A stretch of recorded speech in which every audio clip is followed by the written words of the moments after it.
6 signs that you're really ready to retire. Timing is everything when it comes to retiring comfortably. After years of hard work, you're certainly entitled to a happy retirement. You may have already started daydreaming about it, at least a little.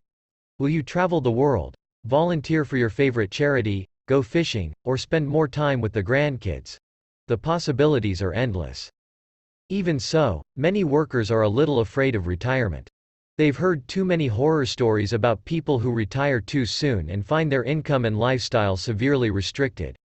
According to the 20th Annual Transamerica Retirement Survey of Workers, published in 2020, outliving savings and investments is the most frequently cited retirement fear among American workers. 40% said this is their top concern. 1 Add to that the economic fallout from the ongoing COVID-19 pandemic, which has added another layer of complexity for many aspiring retirees.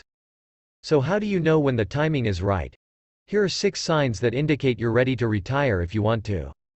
Key takeaways before you retire. Make sure your income will support the lifestyle you want. Consider postponing retirement if you have family financial obligations or substantial outstanding debts. Make sure your portfolio is updated. If you have a spouse or other partner, the two of you should coordinate your retirement plans. You've hit full retirement age if you were born between 1943 and 1954. Your full retirement age for Social Security purposes is 66.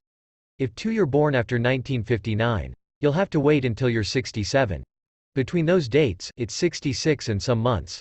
Although you can start claiming Social Security benefits as early as 62, your benefits will be much higher if you wait until full retirement age.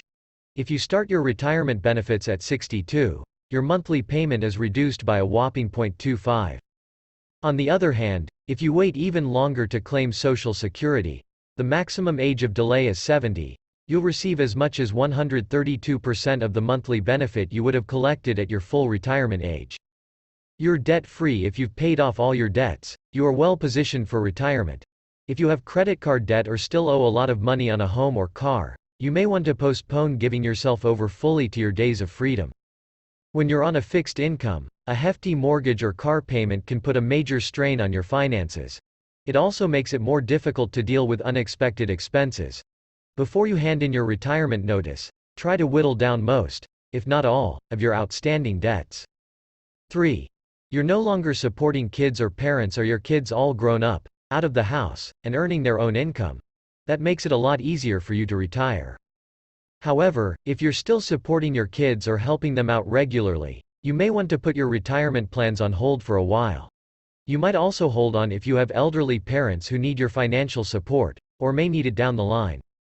Supporting aging parents or kids at home is becoming more expensive as college and housing costs continue to rise.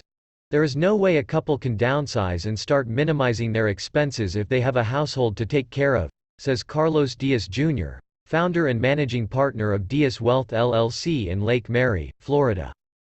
You've created a low retirement budget. This may seem like a no-brainer, but many soon-to-be retirees don't crunch the numbers.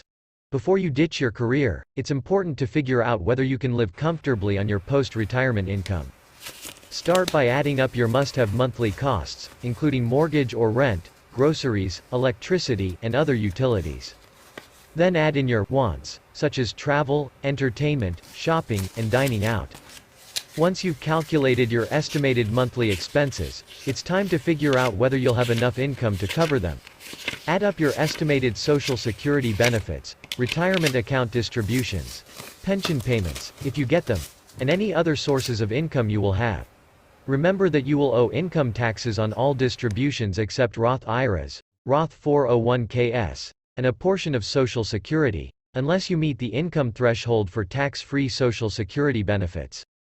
A common rule of thumb used by many financial planners when planning for retirement is to strive to replace 70% to 80% of your pre-retirement income.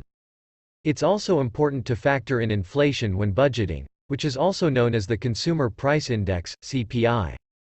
The days of paying 25 cents for a loaf of bread are long gone. While annual inflation has been relatively modest over recent years, roughly 2 to 2.5%, there's no guarantee we won't see higher levels in the future. The CPI was 7.5%, as of January 2022. 7 Moreover, Some rates of inflation for things such as medical expenses can be significantly higher. Factoring in expenses for healthcare during retirement is an often overlooked aspect of one's retirement budget. Luckily, Social Security currently offers cost of living adjustments, COLA. But many pension plans do not, and your goal for retirement plan savings is to consistently earn enough to more than account for inflation. Once you figure out your retirement budget, now comes the time to estimate how much income you will have to cover those expenses. As mentioned earlier, your sources of income will typically include retirement savings, Social Security, and pension payments, if you're lucky enough to have one. Another key rule of thumb when determining how much income you will have in retirement: your retirement budget, if you retire in your mid-60s, should not exceed 4% of your investments plus Social Security and pension payments, says Christy Sullivan, CFP, of Sullivan Financial Planning LLC in Denver, Colorado. Do you have enough to cover your monthly expenses, including at least some of those wants? If so, you might be ready to retire. How much should I save for retirement? 23%. The percent of American workers whose confidence in their ability to retire comfortably has decreased due to the COVID-19 pandemic, according to Transamerica's retirement survey. 5. Your portfolio is updated. How long has it been since you took a hard look at your investment portfolio? There are 3 parameters that influence one's ability to live off one's savings at the onset of retirement. First, the size of the savings or investment portfolio upon retiring. Second, the expected growth rate of the portfolio going forward, the average annual return, and third, the amount of annual withdrawal, consumption the retiree is going to require to maintain this, her lifestyle, or not, says Jeff de Valdivia, CFA, CFP, of Floris Investment Advisory LLC in Fairfield, Conn. If you haven't done a portfolio checkup in a while, now is the time to do one. If your portfolio has taken a major hit in recent years, your nest egg may not be as large as you thought. And the longer-term consequences of the COVID-19 pandemic on retirement security have yet to play out. As you near retirement, you may also want to shift to a more conservative investment strategy to protect your retirement wealth. It may be useful to sit down with a financial advisor as you carefully reassess your portfolio and figure out whether you need to make adjustments. 6. Your spouse agrees. Unless you live alone, retirement doesn't affect just you. Retirement is a decision for you and your partner to make together. One factor to discuss is how the reduction in your income will affect your partner. If you and your spouse are both financially and emotionally ready for it, you'll be more likely to enjoy a fulfilling retirement together. If your spouse intends to continue working for many years, your retirement may be much lonelier than you expected. On the other hand, retiring at exactly the same time if both partners have jobs can be both a financial and a psychological shock. Work out the best timing for each of you and both of you. Communication is always important, especially when it comes to your household finances. Being on the same page in terms of your retirement plan will help bring you peace of mind about transitioning into your next phase in life, says Mark Hebner, founder and president of Index Fund Advisors Inc., in Irvine, CA. The bottom line: retiring too early can be a mistake that leads to you not enjoying retirement to its fullest. Especially if you're forced to re-enter the workforce by financial necessity instead of your own choice. Take the time to plan carefully so that you make the right decision on when to retire.